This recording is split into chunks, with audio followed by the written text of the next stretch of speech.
Всем привет! С вами Светлана, вы на канале Светлана Тим. Сегодня вяжу очень простой ажурный узор. Повторяем всего лишь один ряд. Раппорт состоит из 3 петель.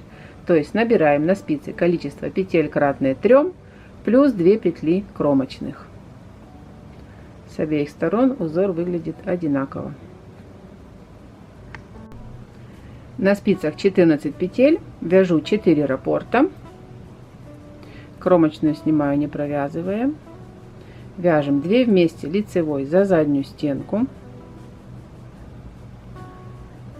Возвращаем эту провязанную петлю на левую спицу и еще раз провязываю ее лицевой за заднюю стенку.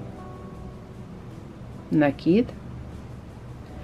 Снимаю одну петлю, не провязывая, рабочая нить за работой. И повторяю раппорт. 2 вместе лицевой. Еще раз провязываю из этой же петли лицевую за заднюю стенку. Накид. И снимаю одну петлю, не провязывая. И так вяжем до конца ряда. 2 вместе лицевой. Еще раз лицевая, накид, снимаю петлю, не провязывая. Последний раппорт. 2 вместе лицевой, еще раз эту петлю вяжем лицевой, накид, снимаю петлю, не провязывая нить за работой, кромочную вяжу изнаночной. И так вяжем во всех рядах, то есть повторяем этот раппорт.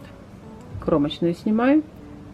Смотрите, вяжем 2 вместе лицевой за заднюю стенку, провязываю еще раз эту петлю лицевой, накид, снимаю петлю, не провязывая,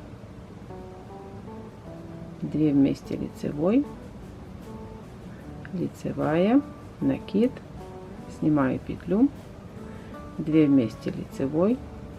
Узор просто запоминается, хорошо подходит для вязания, к примеру, из мохера. Связать можно ажурный шарфик, очень просто вяжется. То есть раппорт узора всего лишь один ряд. На этом все. Не забывайте подписаться на мой канал. Всем удачи и всем пока.